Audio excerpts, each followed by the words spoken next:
Buenas noches a todos. La exposición del día de hoy es sobre una revisión sistemática acerca de todos los ensayos Interact, en el cual se enfoca sobre el efecto del manejo de la presión arterial en la hemorragia intracerebral. Esto a tener en cuenta que el tiempo crítico, el beneficio es máximo.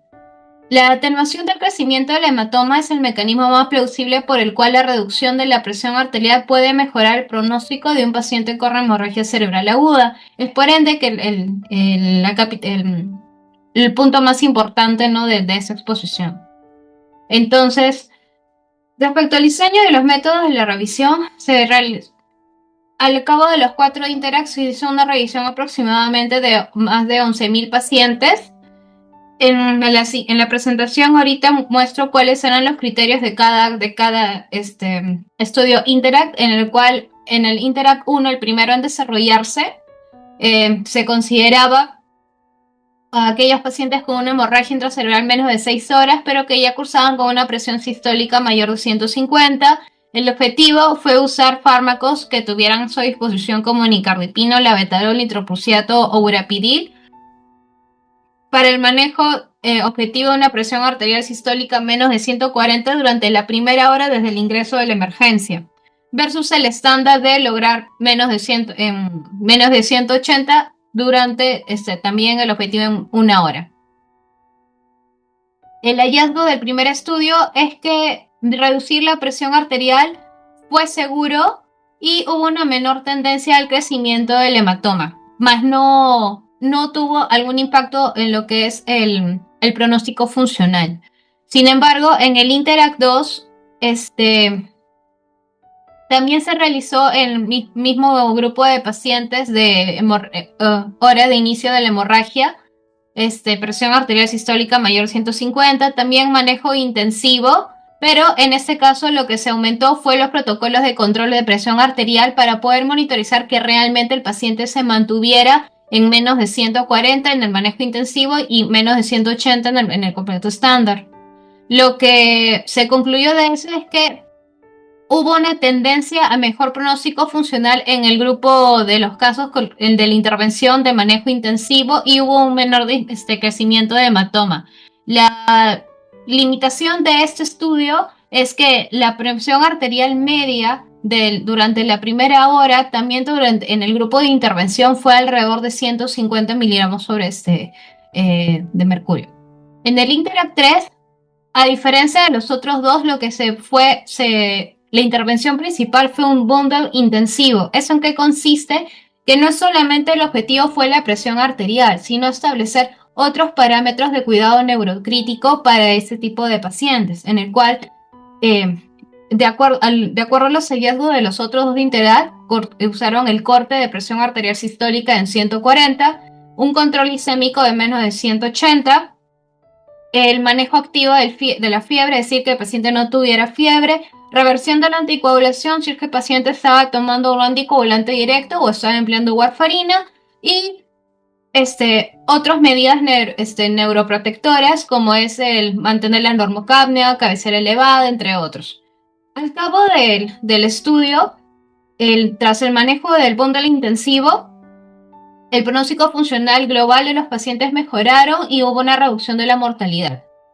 Entonces, en vista de que la presión arterial sistólica menos de 140 es favorable para el pronóstico de los pacientes, se quiso extrapolar ya no solamente al ambiente intrahospitalario, sino al extrahospitalario, el cual consiste del Interact 4, en el cual fue tratar a los pacientes con cualquier sospecha de stroke con un tiempo de enfermedad menor a 2 horas y si tuvieran una presión arterial sistólica. Es decir, al momento de la evaluación del personal del personal de ambulancia, si encontraban clínicas una clínica de focalización neurológica aguda, ¿no?, sin tener conocimiento si era un infarto, un SB isquémico o si era una hemorragia, daban la medida de tratamiento intensivo de mantener la presión arterial sistólica entre 130 a 140 durante los primeros 30 minutos desde que se ha atendido al paciente hasta que es trasladado al nosocomio más cercano. Y es donde ahí realmente se realizaba la tomografía, donde se confirmaba qué tipo de de enfermedad cerebrovascular se estaba tratando, isquémica hemorrágica, y de ahí su manejo habitual, ¿no? Versus el estándar en donde los pacientes fueron manejados de forma habitual al llegar al hospital, ¿no? Ya no se hizo la intervención de detectar primero la presión. ¿Qué es lo cual fue el resultado de este estudio del INTERACT 4? Es que mejora el pronóstico funcional en los pacientes con HIC. Y paradójicamente, lo que uno pensaría que le haría mal al ictus isquémico, no hubo mayor daño significativo. Entonces, ¿en qué se basó? De todos los estudios anteriores se resumió que la intervención para este metaanálisis iba a ser manejo intensivo de la presión arterial, menos de 140 durante la primera hora, en comparación del estándar, que iba a ser presión arterial sistólica menos de 180. El outcome primario a evaluarse va a ser la recuperación funcional medido por la escala del ranking modificado, y los outcomes de seguridad, el deterioro neurológico, el cual de acuerdo a la definición por NINDS, que es aumento del NINDS mayor o igual a 4 puntos durante 7 días después posteriores al evento, de que el paciente hubiera tenido hipotensión sostenida por cualquier causa, la cual hubiera necesitado terapia correctiva durante las primeras 24 horas, y cualquier otro adverso grave, cardiológico, renal, mortal o no mortal durante los siguientes 90 días. El outcome primario los 90 del ranking modificado a los 90 días se buscó en el INTERACT 1, 2 y 4, y a los 180 fue en el INTERACT 3, que fue después de la aleatorización.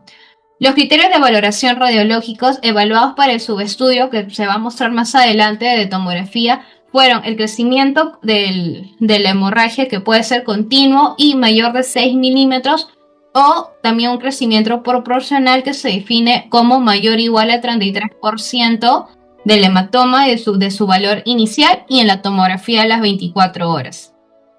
Entonces, los resultados del estudio, ¿cuáles fueron? Lo más importante es que se redujo el pronóstico, mejoró el pronóstico, o sea, no hubo un mal pronóstico funcional. O sea, la escala de ranking modificado de 3 a 6.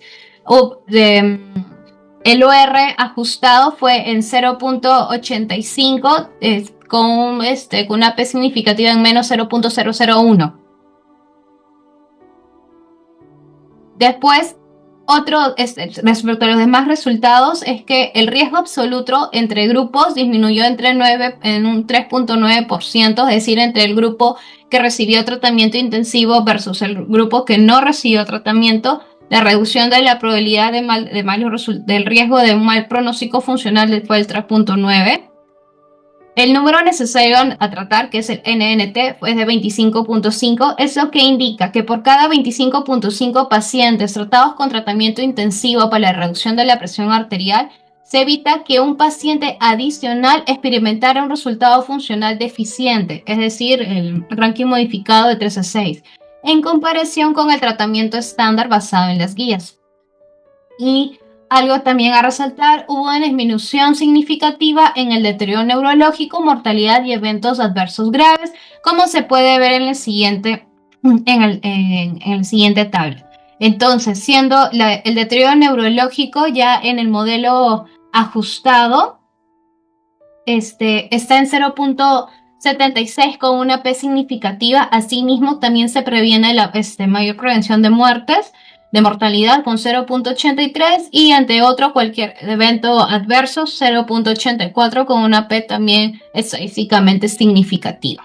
Respecto al impacto del tiempo, se determinó que el tratar una ventana terapéutica óptima es menor de 3 horas desde el inicio de los síntomas. Esto generó mayor beneficio funcional y mayor reducción en la expansión del hematoma.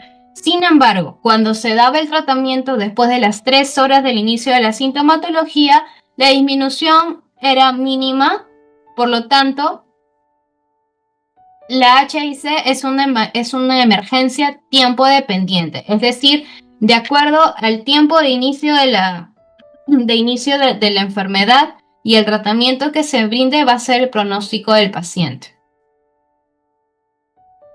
Ahí. En base al mismo metaanálisis se realizó un subestudio, que es subestudio de tomografía,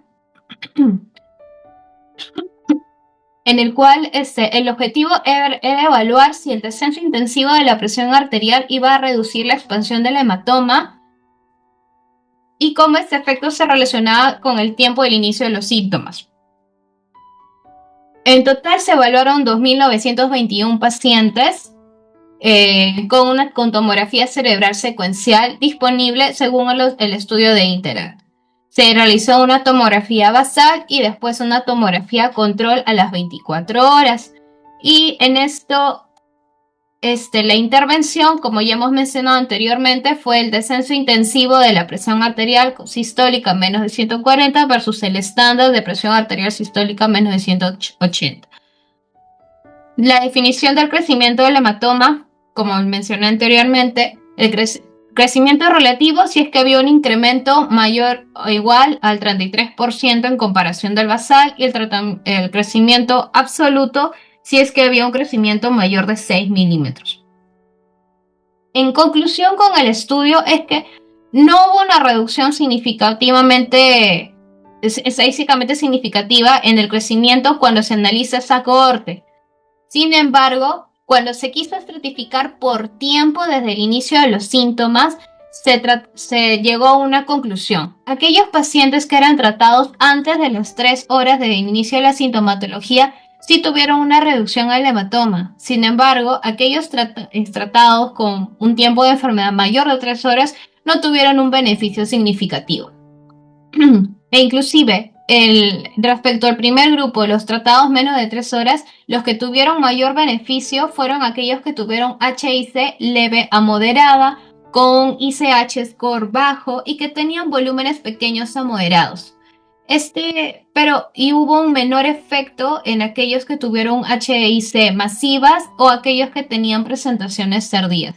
Por lo tanto, ¿qué se concluye?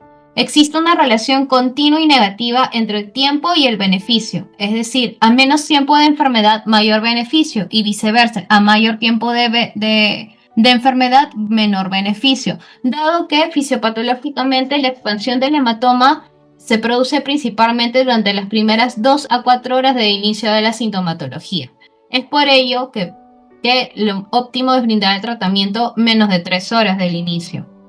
Entonces, del todo el estudio, ¿qué se concluye? Primero, el HIC es una emergencia ultra tiempo dependiente. Entonces, la idea es tener una presión arterial sistólica menos de 140 lo antes posible, idealmente menor a 3 horas, como se mencionó en la diapositiva previa. El beneficio, de acuerdo a todo lo mencionado, es claro, dado que optimiza el ranking, es seguro y es dependiente del tiempo, ¿no? Y ya con todo lo anterior, respecto al hematoma, solamente podemos prevenir que este crezca si es que tratamos precozmente la presión arterial. Entonces, mensaje para la casa: la hemorragia intracerebral, al ser una patología tiempo dependiente, debe tratarse con la misma urgencia que un ictus isquémico, no hay que dejarlo pasar. Excelente, Alison. Creo que es muy importante resaltar la patología de la hemorragia. La hemos dejado, creo que en realidad por cosas de tiempo, que es de la perfusión, la isquemia como con un mayor peso, pero realmente la hemorragia también está dentro del código ictus, ¿ok? También es parte de los parámetros de calidad y como dice Alison, necesitamos controlar la presión dentro de la hora sí o sí. Y esto se recoge dentro del rescue. Se coloca por paciente con hemorragia si se le controló la presión, con qué, y si se llegó al objetivo de 140-90. Entonces, sabemos que a pesar de que hay mucho más ictus, la hemorragia es muy mortal, y más que todo por el riesgo de hemorragia.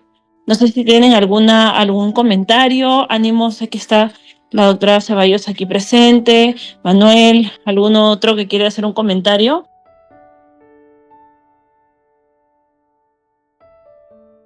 Sí, yo tengo una pregunta. Alison, ¿exclusivamente los pacientes que han tocado son pacientes con factor de riesgo hipertensivo? ¿Hay algún paciente con un aneurisma? ¿También hay aneurismas? ¿Hay malformaciones arteriovenosas, fístulas?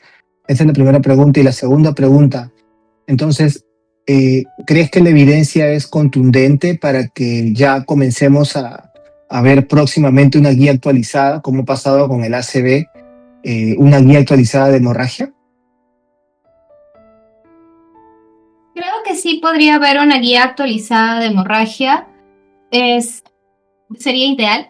Ahora, respecto a la consulta que me mencionó sobre si tenían antecedentes, sí tenían antecedentes cardiovasculares, tenían antecedentes de hipertensión arterial, valoraban si estaba empleando o no fármacos antihipertensivos, si tenía antecedentes de hemorragia intracerebral o infartos previos, diabéticos, si usaban anteriormente anticoagulación o antiagregación, más no mencionaban si es que la hemorragia fue producto de algún aneurisma, de alguna malformación fístula. Eso no menciona el estudio.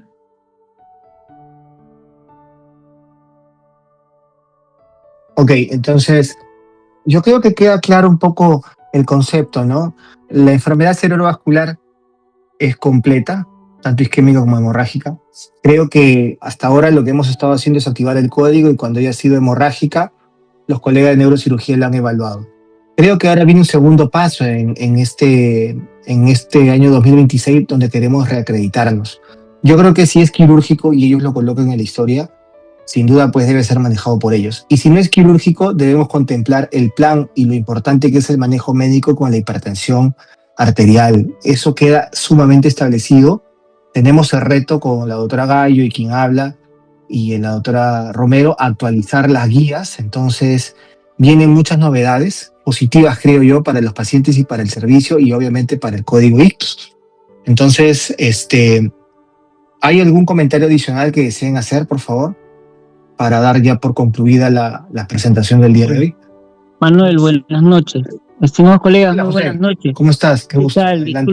Disculpen recién saliendo y no pude entrar a la charla más temprano, pero mira, con respecto a este artículo, lo hemos revisado bastante y yo creo que desde el punto de vista neuroquirúrgico, nosotros tenemos que tener en cuenta de que no todos los hematomas hipertensivos se deben de ser operados. No se ve realmente ningún tipo de beneficio, colegas, el hecho de operar hematomas, sobre todo en ganglios basales, hematomas profundos. Nosotros tomamos en cuenta actualmente los volúmenes y si son córticos y subcorticales, con un volumen de entre 30 a 80 centímetros cúbicos, ¿ya? Y obviamente pues tenemos que tener en cuenta todo el contexto clínico, ¿no? De hipertensión endocraniana sobre todo. Pero para el tipo de cirugía que actualmente se debe hacer, es la cirugía de mínima invasión, ¿no? Y eso está contemplado en todos estos estudios. La cirugía de mínima invasión implica que hagamos incisiones lo más pequeñas posibles y a través de los surcos, ¿sí? Para poder no condicionar tanto daño de la corteza propia del parénquima. En realidad, mucho beneficio en cuanto a la escala de Rankin modificada no se ha visto, pero sí se ve mejoría con la cirugía de mínima invasión cuando hay indicación quirúrgica. Y hacer bastante hincapié sobre todo del control de la presión arterial. Les quiero hacer una pregunta. La betalol y ¿qué otro tipo de antihipertensivo están utilizando para el manejo de la hipertensión arterial en estos casos, colegas?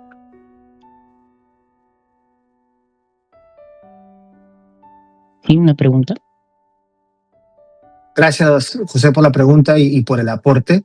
Sin duda, creo que tenemos un servicio de neurocirugía y en el área vascular, que es lo que más conocemos, bien liderado por tu persona y bienvenido al comentario y claro que sí, lo vamos a tomar en cuenta dentro de lo que es el arsenal terapéutico. Ahora, Alison, Sí. ¿tienes una respuesta para el doctor Hacha? Yo podría comentar que sí tenemos la betalol, me parece que también tenemos nicardipino, si no me equivoco, y que son las dos primeras opciones que tenemos, pero sin duda la betalol nos gusta más porque al ser un beta bloqueante tiene menos efecto sobre lo que es la presión intracraniana, ¿no? Ese es el motivo por el cual no nos gusta la nitroglicerina, porque tiende a no solamente a hacer vasodilatación arterial, sino también venosa, y muchas veces eso aumenta un poco la presión intracraniana. Pero no sé si Alison tiene algún comentario adicional en ello. Bueno, sí, de que efectivamente en la clínica se cuenta con la Betalol, que es uno de los más indicados. No sé si contamos con Urapidilo, que también está indicado. Usualmente se manejos en UCI, pero no sé si con ello contamos. Y bueno, lo que sí deberíamos evitar usar, como bien menciona el doctor, aparte del nitroprusiato y nitroglicerina, es el empleo de nifedipino y otros vasodilatadores directos, porque pueden elevar la presión intracraneal y con eso disminución de la presión por perfusión cerebral. Claro, No, claro. no tengo dudas del Abetalol, pero creo que el Urapidilo creo que no hay en el Perú. Ahora, Creo que no hay, ¿no? creo que no No he hay. escuchado, ¿no? Creo que no hay. Eso sí, no Pero sé. Tendríamos que consultar, ¿no? Alison, te lo dejamos como tarea para la próxima semana, por favor, a ver si nos actualizan los antihipertensivos que tenemos en emergencia. Ya, Perfecto. Hola. Oye, gracias, ¿no? Gracias, Pero- muchachos. Hola, buenas noches. Doctor Ortega, Hola, hola. muy buenas noches. Doc, ¿cómo está? Gusto saludarlo. Adelante. Sí, he estado escuchando con atención todo este dilema que siempre ha sido un dilema. ¿Qué hacemos? ¿Le subimos o le bajamos la presión arterial? Una buena época nosotros, y cuando había disponibilidad, a los pacientes les hacíamos el monitoreo de la presión intracerebral. Creo que esa es la mejor herramienta para poder saber cómo debemos manejar la presión sistémica para evitar el daño neurológico sucesivo a una hipertensión o a una hipotensión. Ya sabemos que la hipotensión es el generador de la extensión del daño tisular, aparte del origen de la lesión, que puede ser una hemorragia que destruye tejido y bueno, esa secuela. Pero la extensión del daño isquémico debido a hipoperfusión es una de las cosas que siempre hemos tratado de cuidar. La pregunta es si en este estudio, no, me parece que no, han considerado el monitoreo de la presión intracerebral. En primer lugar, el monitoreo de la presión intracerebral se hace a través de un sensor que no es difícil su aplicación y que tampoco genera mayores complicaciones que deterioren la vitalidad o la comorbilidad del paciente. Entonces fue aceptado de manera sistemática por el beneficio que da, y eso lo hacían muy bien los neurointensivistas. En la clínica no tenemos neurointensivista. El neurointensivista es el que apasionadamente está controlando la presión intracerebral y está modulando la presión arterial sistémica. Entonces, Manuel, no sé si podríamos para adelante intentar o buscar protocolizar de que todo paciente que está en riesgo o que está con hipertensión endocraniana sospechosa, ya sea por edema posisquémico o por hematoma cerebral, se le haga el monitoreo intracerebral para que se pueda optimizar la perfusión cerebral. Esa vieja fórmula pequeñita que la aprendemos desde el pregrado, esa es la única que puede ofrecer garantía a la sucesivo rescate del tisular. Eso quería comentarlo y bueno, de todas maneras, Manuel, vuelvo a insistir y siempre que tengo oportunidad de impulsar esto, es que debemos buscar drogas que generen protección metabólica celular cerebral. Y por favor, los que entren a la lectura de esto, a la búsqueda de elementos de este tipo, pues, tenemos el fluimucil, la N-acetilcisteína se ha demostrado que da una mayor tolerancia al daño metabólico, ya sea por hipertensión, o sea por isquemia, etcétera, etcétera. Entonces, colegas, veamos si, claro, en el momento, en el estado agudo del manejo del ictus en las primeras horas, un poco difícil poner un monitor, pero después de pasada la crisis y haber manejado adecuadamente las primeras horas, y si hay signos de hipertensión no craneal, lo mejor sería usar un sensor de presión intracerebral para hacer el balance real de la perfusión cerebral. Eso quería comentarles, gracias. Doc, yo me sumo a su comentario. Yo sí creo que es necesario ir agregando al equipo profesionales dedicados a la patología cerebrovascular. Sin duda un neurointensivista pues sería genial. Yo creo que eso lo tenemos que conversar con el doctor Sumarán, quien es el coordinador de la unidad de la UCI, ¿no? Ahora, me permito hacer un comentario adicional, ya que Francis también lo comenta, que en UCI usan la betalol. Estoy de acuerdo, hacemos lo mismo en emergencia. Con respecto a su pregunta, sí, yo creo que sin duda tener un monitoreo intracraneal es lo ideal. Hasta tenerlo, quiero comentarles que tenemos una unidad de neurosomología muy buena. Tenemos los mejores equipos del Perú. Recuerden que tenemos duplex, no es Doppler. Doppler es solamente el patrón espectral, el dibujito, pero nosotros le agregamos imagen. Y se sabe que en el caso de las hemorragias subaranoideas, el tener un estudio basal sin que haya vasoespasmo es lo más predictivo, porque si el vasoespasmo se desarrolla en las siguientes 24 horas en el siguiente control, significa que el vasoespasmo va a ser brutal y por ende también la isquemia cerebral retardada y en su defecto también la hidrocefalia. Nosotros podemos hacer el estudio de vasoespasmo. Ya con el doctor H hemos tenido mucha experiencia con más de 10 pacientes que creo nos han ayudado también al tratamiento y al seguimiento y al pronóstico. Y también tenemos medición de la vaina del nervio óptico, ¿correcto? Lo que nosotros hacemos es tomamos el ecógrafo transductor lineal, ubicamos la vaina del nervio óptico a 30 milímetros detrás del globo ocular y la medimos. Lo normal es que esté entre 3.5 y 5 milímetros de grosor. Cuando supera los 5 milímetros es un valor predictivo muy alto, casi el 85-89% de que estamos ante hipertensión endocraniana. Entonces, hasta tener la posibilidad de hacer monitoreo intracraneal, podemos solicitar la evaluación de la vaina del nervio óptico con todo gusto. Tienen mi número y estamos dispuestos a apoyar.